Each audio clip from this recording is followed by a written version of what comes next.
আজকে বানিয়েছিলাম ইয়াখনি পনির কাশ্মীরি রেসিপি, সেটা বেঙ্গলিটাতে।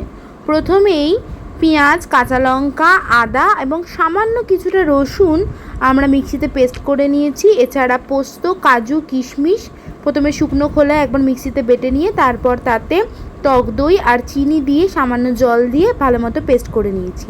আর আগে থেকে পনির নিয়েছিলাম 200 গ্রাম মতো পনির, সেটাকে ভালো মতো পিস করে কেটে নিজেদের পছন্দ অনুযায়ী পিস মতো কেটে সেটাকে কিন্তু তেলে ভেজে আমি তুলে রেখেছিলাম। এছাড়া আমি তেলে ফোড়ন দেওয়ার জন্য গোটা জিরে, লবঙ্গ এইটুকুই নিয়েছিলাম, আপনারা চাইলে এলাচও নিতে পারেন।